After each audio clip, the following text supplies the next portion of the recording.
On today's edition of The Front Row, we are at the Raymar Communications Studios and Lubbock Public Media Studios. And our special guest on the show today is James Eppler, who is the managing editor and anchor of Good Day Lubbock on Fox 34. So he'll be a familiar voice and face to many of you. James, thank you so much for being our guest on The Front Row today. My pleasure. Thank you so much for having me. Absolutely. So in addition to your day job, you also are very involved with Civic Lubbock and specifically the Walk of Fame. Yes. So give us a little bit of historical context about what that is really and how you came to be associated with it. Well, the West Texas Walk of Fame has been around for decades. Civic Lubbock took this over in, I believe, the 80s. And every year we look for people who are deserving of being inducted and memorialized behind Grant Speed's Buddy Holly statue on Crickets Avenue, right next to the Buddy Holly Center. And this year we have 4 new inductees, and we are really excited about our choices. I think the Walk of Fame is important not to just let visitors know what Lubbock and this area has to offer, but people who live here need to know that, you know, they say at Tech, from here it's possible. Well, we want to recognize all of the people who have roots here in Lubbock, who have made a real impact nationally and in some cases internationally. Right. So when it comes to the Walk of Fame, is there sort of a criteria that you look at in order to come up with names that should be inducted? We actually do have a criteria, and we have it published actually on our website. Well, because people do want to know, like, well, what do you have to do to get into the Walk of Fame? So we really tend to look at an artist's body of work. We look for people who are from the West Texas area. We define that roughly as within a 150-mile radius of Lubbock. And we get recommendations from people all the time, but we look for folks who have national significance. Someone who you can really point to their body of work and say, well, they've been influential perhaps on the national stage. So we have an entire database of people who've been recommended to us over the years, and we really take that into consideration. We've had times when we've had people make petitions and things like that. You can always send a recommendation to us. It is an open process. We want to be as transparent as possible. If you go to our website, civiclubbock.org, West Texas Walk of Fame, you can see the mailing address to send us a recommendation. But we really are looking for people with national significance when we make these awards and decisions. Great. Well, there's a ceremony coming up on Thursday, the whatever day that is in October. It is October 3rd. Right. Yes, October 3rd, I believe. Okay. You know what? I'm just going to double check here. We're talking exactly 1 week from, yes, October 3rd. Right. The doors open at 6:30 and the show starts at 7. And I refer to it as a show because over the last decade or more of West Texas Walk of Fame, we have really wanted to make this not just a stuffy ceremony where people come up and they make their speeches. We want this to be a celebration of these folks and give the audience some value too. We have performances that are going to be happening on stage, and we've done this every year ever since I've been the chair of the West Texas Walk of Fame. We've really wanted to make this a show and as a celebration of these artists. Well, speaking of people being there, let me ask you this question. Does the person have to be living in order to be an inductee? Until very recently, that was one of the stipulations, is that both you have to be present, you have to come to Lubbock to accept it. And that's a reason that, frankly, it took a little bit longer to get people into the Walk of Fame because their schedules wouldn't allow them to travel to Lubbock. But yes, living was a thing until a few years ago. We decided to start doing posthumous inductions because one of the things that made me decide to want to go that way, we wanted to induct Bob Duro into the West Texas Walk of Fame. For those who don't know, he wrote all the Schoolhouse Rock stuff. I grew up with those. It's how I learned what a bill on Capitol Hill was, right? Well, when we went in to induct him about 5 years ago, I reached out to him and said, we'd love to invite you to be into the Walk of Fame. And he was 93 at the time and living in Philadelphia and couldn't make the trip. And I thought, that seems so wrong to me that we're just going to tell someone, sorry, you can't make it, you can't be in, and we'll induct you after you're dead. So that seemed like it needed to change. And COVID, I think, also helped with that as well. So no, we've done posthumous inductions for the last few years now. We don't have one this year there. Everyone's alive. Good. Excellent. Well, speaking of that, how many do you have and who are they? So we have 4 inductees this year, and we've really kind of gone with a hyper-local event this year. These are mostly folks who are still living here and, yes, still alive. So I'll start with Gerald Dolter, who is a well-known name in Lubbock and has such a legacy, not only as a performer himself, a wonderful actor, operatic singer. That voice is just iconic. I mean, you hear it, you know it. But not only that, he has worked at the Texas Tech School of Music and been such an influence on so many students. The Lubbock Moonlight Musicals, that's Gerald Dolter. You talk to any number of students who have left Lubbock. My cousin, Kathleen Felty, was a student of his. She now performs in Chicago and the Santa Fe Opera. So I think she would tell you she owes her career to him.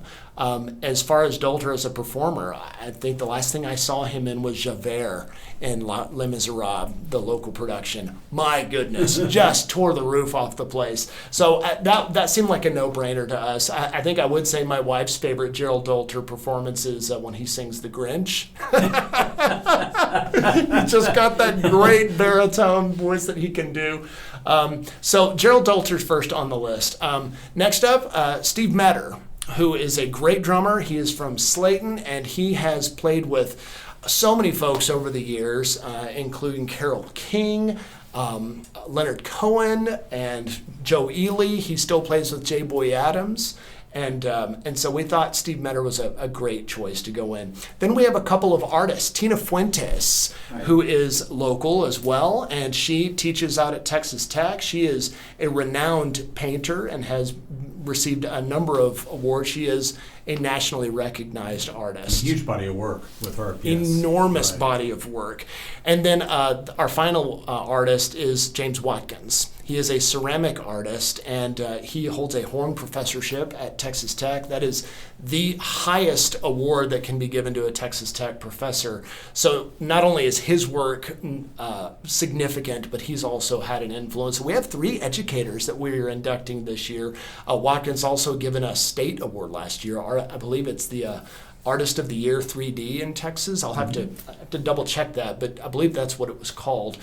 So I think we have, not only do we have 4 great deserving folks, but one focus I've had as chair is I've wanted the Walk of Fame to really be more diverse, not just in terms of culturally, but also in terms of the type of art that we recognize. I think when people think of the West Texas Walk of Fame, they think, well, it was the Buddy Holly Walk of Fame, so it's just music, right? Well, no, it's music, it's performers, actors, singers, artists of all kinds. So we're really trying to get our arms around as big a group as we can. Right. And this ceremony is coming up October 3rd, Thursday evening, at the Lubbock Memorial Civic Center. Yes, in the Civic Center Theater. So people who are interested, they can just come. Is that correct? It is just show up, doors open at 6:30, and come in, sit down. And we have a number of performances. I want to mention, too, this is our first West Texas Walk of Fame ceremony without Don Caldwell. Right. And that was such a seismic thing that happened on the local entertainment and music scene. He has produced our West Texas Walk of Fame ceremony for many years. So we're going without him, but fortunately his daughter Cammie and Caldwell Productions is still working with us on that. I will tell you, the ceremony is going to open with a tribute to Don, and it's going to be special. His family is involved with it. We just thought it was important to make sure that we recognize he is a West Texas Walk of Famer, but he has such a legacy, not just with the local music scene, but especially with West Texas Walk of Fame. That is so appropriate. He is just a huge legend, as you said, in our area. So such a memorial to him. Thank you for doing that. Well, it's something we had to do. It wouldn't be right We won't spend an inordinate amount of time on him, but we want to talk about him a little bit. But I think Don would say, get on with the show. Let's go. And we do have a lot of things planned. Dolter is going to perform that evening. Great. He's going to perform a medley, and then Metter is going to perform with J-Boy. So they'll be on stage together. So this is not just a come and watch people talk. There's going to be some great music too. Right. Well, I like your whole philosophy of making it into a show that demonstrates the talents of the people that are being inducted. I think that's so good. I really, really love that. I know the people will love it too. I think so. I don't want to make an artist work, like, hey, we want to honor you, but we want you to work too, because it is work for them, right? Like if someone was honoring me, like, hey, would you read us some news stories as part of this? But, but I think, asking them to do this is part of our way to appreciate them and celebrate them. In terms of the two artists we're recognizing, we will have some other work on display in the lobby. So they're not going to get up and sing, but you can appreciate their work when you come in and get an idea of why we're honoring them. Right. I became acquainted with James Watkins' work when Texas Tech University Press produced a big, beautiful coffee table book. And it's still on our coffee table. And I love that. And it was such an honor for him. And I wish there was some way to do something like that for him as you're talking about. Mm-hmm. And to show the body of his work. Which is so good. Exactly. Tell us a little bit about your involvement with Civic Lubbock and specifically with Walk of Fame. How did that come about for you? Well, I first joined Civic Lubbock about 10 years ago on the Entertainment Lubbock Committee. We were working on the Allison House. That was our project at the time, next to the Buddy Holly Center. Local entertainment has been a passion of mine for really my whole life, but my professional life probably started at Texas Tech. And I covered, I wanted to be the next Bill Kearns. And that's the highest compliment that I can give anyone. Like, I wanted to be him. He's still a dear friend and a huge inspiration to me. I wanted to be next. And so I covered local entertainment while I was at Texas Tech and in my time at Fox 34, that's been a focus. So joining the Civic Lubbock board made sense to me because the mission of Civic Lubbock, Inc. is to support the arts locally. And just to tell you how that works, you go to the Civic Center or maybe the Buddy Holly Center for their summer showcase, you buy a beer, you buy some wine, that money goes into a pool, and we take that money and distribute it to local arts groups in the form of grants. So I think supporting artists financially, going to shows and stuff is great, but if you can actually give them the funds to do this stuff, and we support a lot of great organizations, and that's important to me. With West Texas Walk of Fame in particular, I think it's a cool way to celebrate our heritage. I'm from Lubbock. I'm born and raised here, so our heritage is important to me. I'm also chair of the Entertainment Lubbock Committee, and our main focus there is the Lubbock Music Now album. So where West Texas Walk of Fame celebrates who was here and who have done great things, Lubbock Music Now is who are the folks living here and working here and still grinding it out in the bars and restaurants and playing original music. So I think it's really cool that Civic Lubbock's able to honor our heritage and then our present. Right. Wonderful.